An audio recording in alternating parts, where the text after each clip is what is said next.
Ahoy, mates. Handsome Devlin O'Driscoll. I'm often asked, Captain, which pirate do you admire? That's easy. Bartholomew Roberts. In his short career, he took almost 500 prizes and were one of the most successful pirates of the age. In fact, they say the age ended with him, for no other great pirates showed up after his death. Now, they did call him Black Bart afterwards in the history books, but he were never known by that during his time. He were just Bartholomew Roberts. Now, Bartholomew Roberts left home at the age of 13 to join the Royal Navy. He moved up and became third mate of a merchantman known as the Princess. It were a slave ship. He weren't there long before he was captured by a pirate ship captained by Howell Davis.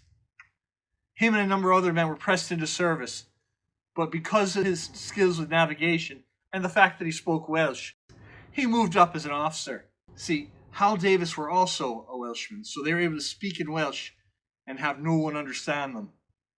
Of course, most people don't understand Welsh anyway, so. Within 6 weeks of joining the pirate crew, Howell Davis were ambushed and killed.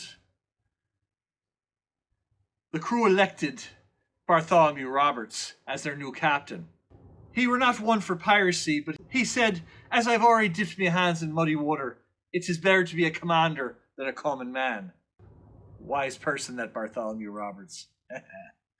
First thing he did was he led his crew back to Principe where they were ambushed and killed every man jack of them and took anything that wasn't nailed down as plunder.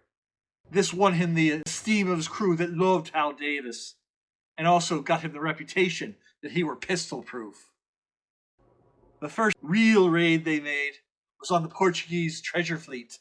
They ran up a Portuguese flag and just moved in amongst the ships. It was expected an escort, so was not surprised by new ships showing up. They found a ship, boarded her, took the officers hostage, and told them, point out which of these is the most valuable ship in the fleet. Once they identified it, they moved in with the same trick, captured the ship, and sailed away with it before the rest of the fleet was aware what was happening. They took over 20,000 moidores of gold and the largest diamond ever mined, which was destined for the King of Portugal. Now, after that, he ran into a bit of trouble.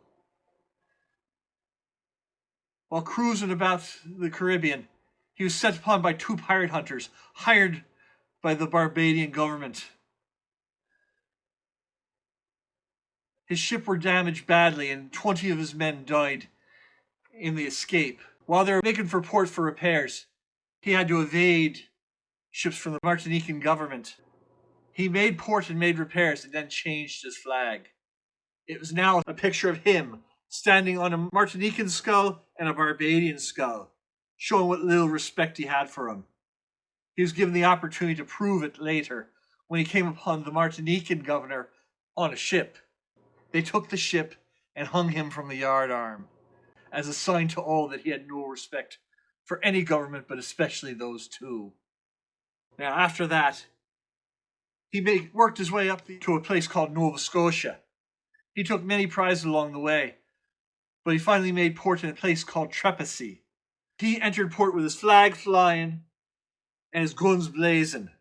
Every ship in the port surrendered immediately. Now, Bartholomew Roberts had nothing but contempt for these men, as they had no courage and no respect. So he told them while he was in port, any time that he fired a cannon, they had to come over to his ship and pay their respects. Any man who did not make an appearance had his ship burned. Now, once he had made repairs and upgraded his ship, he put Trepassey to his rudder, but not until after he had burned every ship in the port. That'll teach him. He made his way back to the Caribbean, but his reputation had spread, and there were no ships to take. Commerce had shut down. I guess there is such a thing as being too successful. So he decided to make his way and try his hand at piracy on the African coast. Some thought he was mad to do this, but he was a man of vision. So he made his way across the Atlantic and took many prizes, even upgrading his flagship to a 40-gun frigate, which he named the Royal Fortune. This brought his fleet to 3. The Royal Fortune, the Ranger, and the Little Ranger. Now his flagship, the Royal Fortune, was now the equal of Blackbeard's Queen Anne's Revenge or Black Sam Bellamy's Wida. Now this brings us to Cape Lopez. See, a pirate hunter was on his tail. The Royal Navy had heard his reputation as well and had sent someone after him. Ogle.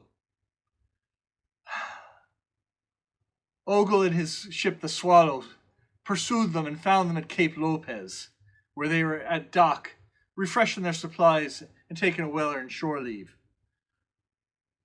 They thought it were a merchantman, and the Ranger took off after it. Once they had left sight of the Royal Fortune, though, the Swallow turned on them and fired a broadside, disabling the Ranger and killing the captain, taking his leg right out from under him with a cannonball.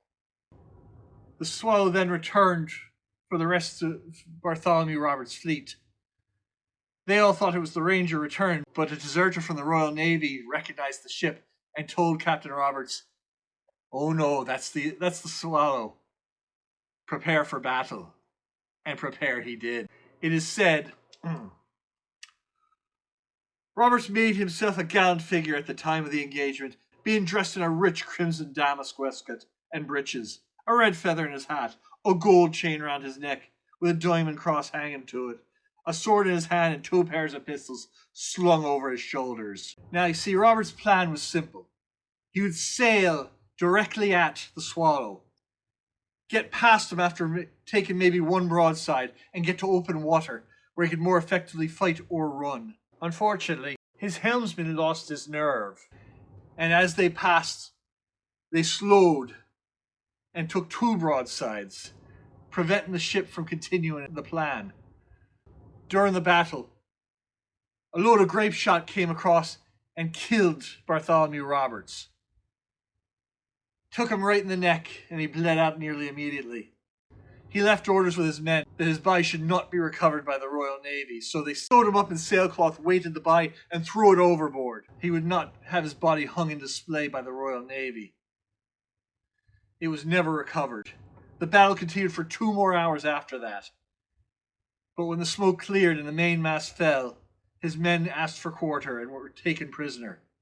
According to the official record, the Royal Navy captured 272 pirates, 65 of them being freed black slaves. Those pirates were sold back into slavery, and the rest were taken to Cape Coast Castle. Of the remainder who did not die in custody, 54 were sentenced to hang, 52 of which actually hung, and 20 were allowed to become indentured servants to the Royal African Company. Suddenly the rope don't seem like such a bad choice. Over a third of Robert's crew were acquitted and released, as being pressed into service and not liable for their acts afterwards.